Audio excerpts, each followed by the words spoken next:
Hi students, welcome to bio world 2020 channel. இப்போ நம்ம பார்க்க போகிற டாபிக் வந்து புவி வாழிடம் மற்றும் செயல் வாழிடம் அப்படிங்கிற ரெண்டு டாப்பிக்கில் பார்க்கலாம். புவி வாழிடம், செயல் வாழிடம் ரெண்டுக்கு என்ன சார்? ரெண்டுமே வாழிடம் தான், உயிரினங்கள் வாழக்கூடிய இடம் தான். ஆனால் இதில் புவி வாழிடம், செயல் வாழிடம்னு ரெண்டாக பிரிக்கிறாங்களே, அது என்ன சார் அப்படின்னா, இப்போ புவி வாழிடம் அப்படின்னா என்ன அப்படின்னா, உயிரினங்கள் அல்லது சிற்றினங்கள் வாழும் ஒரு குறிப்பிட்ட புறச்சூழல் காரணிகள் பெற்ற இடத்திற்கு புவி வாழிடம் அப்படின்னு சொல்கிறாங்க.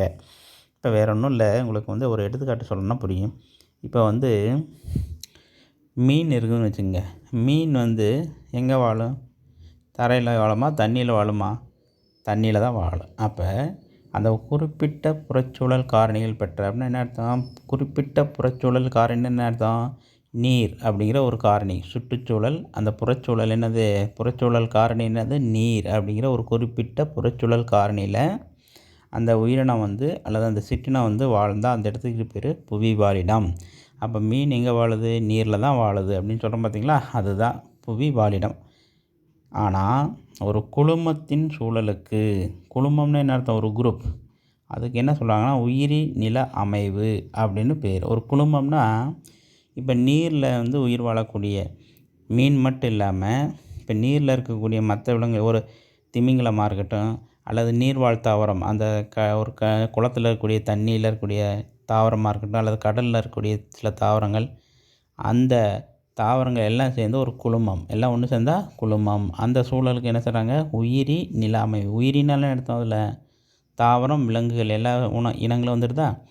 அந்த மாதிரி அந்த ஒரு அந்த அமைப்புக்கு பேர் என்னது? உயிரி நில அமைவு அப்படின்னு சொல்லுவாங்க. சரி, இப்போ செயல் வாழிடம் அப்படின்னா என்ன? செயல் வாழிடம் அப்படிங்கிறது உயிர்காரணி சூழலில், உயிர்காரணி சூழல்னால் என்ன அர்த்தம்? உயிர்காரணினால் என்ன அர்த்தங்க? தாவரங்கள், விலங்குகள் எல்லாமே வந்துடுது. அதில் வந்து ஒரு உயிரினத்தினுடைய ஒரு அமைவிடம், ஒரு உயிரினம் வந்து அங்கே ஒரு இடத்துல வாழக்கூடியது மற்றும் அந்த அங்கே மட்டும் வாழ்கிறதோட சூழ்நிலை தொகுப்பில் அந்த அமைப்பில் வந்து அது என்ன செய்யுமா?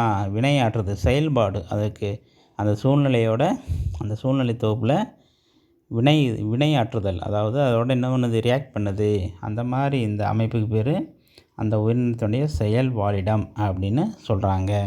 புரியுதா? இப்போ இந்த வார்த்தையை வந்து செயல் வாழிடங்கிற வார்த்தையை வந்து யார் இது பண்ணா அப்படின்னா, ரோஸ்வெல் ஹில் ஜான்சன் அப்படிங்கிற அந்த அறிவியலார் அவர் தான் வந்து இதை வந்து என்ன பண்ணியிருக்காரு?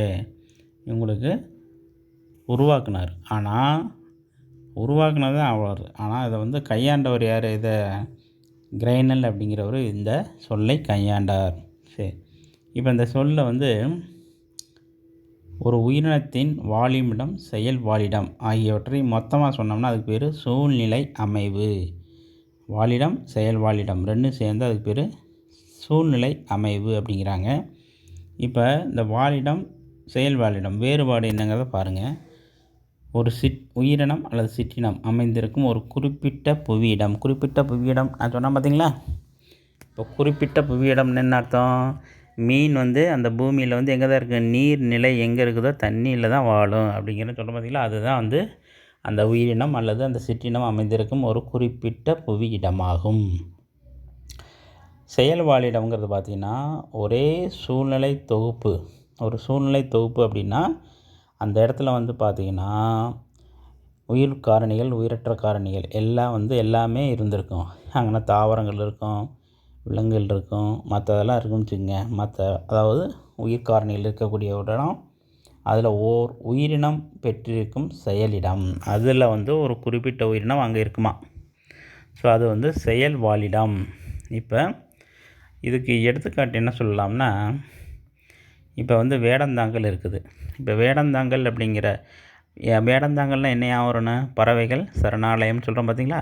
அந்த பறவைகள் சரணாலயம் இந்த இடத்துல வந்து பார்த்திங்கன்னா ஒரு சூழ்நிலை தொகுப்பு. அங்கே வந்து என்ன இருக்குது? நீர் இருக்கும், மரங்கள், செடி கொடிகள் எல்லாம் இருக்குது. அங்கே மற்ற உயிரினங்கள்லாம் இருக்குது. ஆனால் அதில் ஃபேமஸாக நமக்கு என்ன மெயினாக சொல்லுவோம்? பறவைகள். புரியுதா? அப்போ அந்த வேடந்தாங்கல் வந்து பறவைகள் மட்டும் இல்லை, மற்ற தாவரங்கள், மற்ற விலங்குகள் எல்லாமே இருக்குது. இருந்தாலும் அதில் ஒரு குறிப்பிட்ட ஒரு உயிரினம் இருக்குது பார்த்திங்களா, அந்த உயிரினம் வந்து அங்கே செயலிடமாக இருக்கிறது. இப்போ ஒத்த வாழிடம் ஒன்றிற்கு மேற்பட்ட உயிரினங்களால் பகிர்ந்து கொள்ளப்படுகிறது. வாழிடத்தில் வந்து பார்த்திங்கன்னா ஒரே வாழிடம், ஒரே மாதிரினா ஒத்த வாழிடம்னு என்ன அர்த்தம்? நீர் தான். ஆனால் ஒன்றிற்கு மேற்பட்ட உயிரினங்களால் பகிர்ந்து கொள்ளப்படுகிறது. ஒன்றிற்கு மேற்பட்ட அங்கே வந்து பார்த்திங்கன்னா மீன் மட்டும் இல்லை, மீனோட என்ன இருக்குது, நண்டு இருக்குது. அந்த தண்ணிக்குள்ளே வந்து என்ன இருக்குது, வேறு மீன், நண்டு, இப்போ முதல்ல இந்த மாதிரி உயிரினங்கள்லாம் இருக்குது பார்த்திங்களா, அதே தான் வாழிடம். ஆனால் இங்கே வந்து செயல் வாழிடம்னு எடுத்துட்டோம், ஒரே ஒரு சிற்றினம் அமைந்திருக்கும். இப்போ வேடந்தாங்கல் அப்படின்னு பார்த்திங்கன்னா ஒரே ஒரு சிற்றினம் என்ன தான், பறவைகள். அந்த பறவை இனம் மட்டும்தான் அங்கே காணப்படுது. அப்புறம் வந்து பார்த்திங்கன்னா இந்த உயிரினம் வந்து புவி வாழிடத்தன்மையை வெளிப்படுத்துகிறது. இந்த உயிரினம் வந்து இப்போ மீன் அப்படின்னா அதனுடைய புவி வாழிடம் என்னென்னு சொல்கிறோம், நீர். அந்த புவி வாழிடத்தன்மையை வந்து சொல்கிறது இந்த வாழிடம். புரியுதுங்களா? அது மீன் அங்கே தான் இருக்கும், வேறு பக்கம் எங்கேயும் போய் வாழ முடியாது. அதுதான் அந்த, வேறு ஒன்றும் இல்லை. அது இடத்துக்கு இந்த மாதிரி என்ன செய்ய முடியாது, இடத்துக்கு மாற்ற முடியாது. அதே மாதிரி இப்போ பாலைவனம்னா அந்த பாலைவனத்தில் உயிரினம் என்னவோ அது அங்கே தான் வாழணும். புரியுதுங்களா? அது வாழிடம். இப்போ புரியுதா? இது இடத்துக்கு தகுந்த மாதிரி மாற்ற முடியாது, நேரத்துக்கு தகுந்த மாதிரி, காலத்துக்கு தகுந்த மாதிரி அந்த இடத்த மாற்ற முடியாது. ஐயா எனக்கு வந்து இப்போ ரொம்ப மழை பெய்யுது, ரொம்ப குளிர் அடிக்குது அப்படின்ட்டு மீன் வந்து தண்ணிக்குள்ளே வந்துட்டு தரைக்கு வர முடியுமா? வர முடியாது. அப்போ அந்த உயிரினம் வந்து புவி வாழிடத்தன்மையை வெளிப்படுத்துகிறது, இதுதான் அப்படிங்கிற ஒரு இது. ஆனால் செயல் வாழிடம் அப்படிங்கிறது பார்த்திங்கன்னா உயிரினங்கள் காலம் மற்றும் பருவநிலைக்கு ஏற்ப வாழிடங்களை வந்து மாற்றிக்கொள்ளும். இப்போ நான் சொன்ன பார்த்தீங்களா, இந்த செயல் வாழிடங்கிறது அந்த வேடந்தாங்கல் பறவை வந்து வருஷம் பூரா அங்கேயா இருக்காது. இனப்பெருக்க காலத்துக்கு அங்கே வரும். அப்புறம் மற்ற நாளைக்கு என்ன ஒன்று பழைய இடத்துக்கு வேறு பக்கம் போயிடும். அப்போ அந்த செயல், புரியுதுங்களா, அந்த செயல் வாழிடம் அப்படிங்கிறதுல வாழிடங்கள் வந்து என்ன மாற்றி அமைத்து கொள்ளும். காலங்கள் பருவநிலைக்கு தகுந்த மாதிரி அது மாற்றிக்கொள்ளும். புரியுதா? இப்போ புரியுதுங்களா? ரெண்டுக்கு வித்தியாசம், வாழிடம், செயல் வாழிடம் அப்படிங்கிறது. சரி, இப்போ இதில் ஒரு பாக்ஸில் வந்து ஒன்று கொடுத்துருக்காங்க, பயன்பாட்டு சூழ்நிலையியல் அல்லது சூழல் தொழில்நுட்பம் அப்படின்னு ஒன்று கொடுத்துருக்காங்க. சூழ்நிலையில் வந்து எந்தளவுக்கு நமக்கு பயன்பாடுது அப்படிங்கிறத பார்ப்போம். இப்போ சூழ்நிலையில் வந்து பார்த்திங்கன்னா அறிவியல் பயன்பாட்டு மற்றும் பயன்பாட்டு சூழ்நிலைகள் அல்லது சூழல் தொழில்நுட்பம் என அழைக்கப்படுகிறது. சூழ்நிலையில் வந்து என்ன சொல்கிறாங்க, அறிவியல் பயன்பாட்டு சூழ்நிலைகள் அல்லது சூழல் தொழில்நுட்பம் அப்படின்னு சொல்கிறாங்க. இது வந்து பார்த்திங்கன்னா எதுக்குன்னா இயற்கை வளங்களை நிர்வகிக்க, குறிப்பாக வந்து சூழல் அமைப்புகள், காட்டில் இருக்கக்கூடிய வன உயிரி இதெல்லாம் பாதுகாக்கிறது மற்றும் மேலாண்மை போன்றவற்றை நிர்வகிக்க இந்த சூழ்நிலையில் வந்து படிப்பு தேவைப்படுது. நிர்வகிக்கிறது இல்லாமல் பாதுகாக்கிறதுக்கு இது பயன்படுது. அதேமாரி உயிர்ம பன்ம பாதுகாப்புனா அந்த பலதரப்பட்ட உயிரினங்களை பாதுகாக்கிறது. சூழல் மறுசீரமைப்பு, சுற்றுச்சூழல் வந்து ஏதாவது ஒரு ஆபத்துக்கு நெருங்கி போயிட்டுருக்குன்னா அதை மறுபடியும் சீரமைக்கிறது. புவி வாழிட வாழ்வாதார மேலாண்மை, ஆக்கிரமிப்பு இனங்களின் மேலாண்மை, பாதுகாக்கப்பட்ட பகுதிகளின் மேலாண்மை, இதெல்லாம் வந்து நம்ம சூழ்நிலைகளுடைய பயன்பாட்டு சூழ்நிலையில் வந்துடுது. திட்டமிடுதல், சூழலின் தாக்கம், அதனுடைய வடிவமைப்பு, இதை பூரா எதிர்காலத்துக்கு, புரியுதுங்களா, எதிர்கால சூழ்நிலைக்கு ஏற்ப நம்ம உட்படுத்துறது சூழல் மேலாண்மை அப்படின்ட்டு சொல்கிறாங்க. சரிங்களா? அடுத்து சூழ்நிலையியல் சமானங்கள் அப்படிங்கிறாங்க. அது என்ன சார் சூழ்நிலையியல் சமானங்கள், ஈக்காலஜியல் ஈக்குவலன்ஸ் அப்படிங்கிறது என்னென்னு பார்த்துடலாம். சூழ்நிலையில் சமானங்கள் அதாவது வகைப்பாட்டியலில் வேறுபட்ட சிற்றினங்கள் வெவ்வேறு புவிப்பரப்புகளில் ஒரே மாதிரியான வாழிடங்கள், செயல் வாழிடங்கள் பெற்றிருந்தால் அவற்றை சூழ்நிலையில் சமானங்கள் அப்படின்னு சொல்கிறாங்க.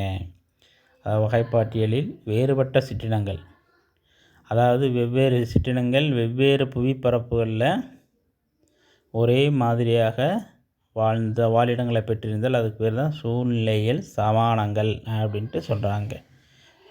புரியுதுங்களா? வெவ்வேறு பரப்பு வெவ்வேறு சிற்றினங்கள். புரியுதுங்களா?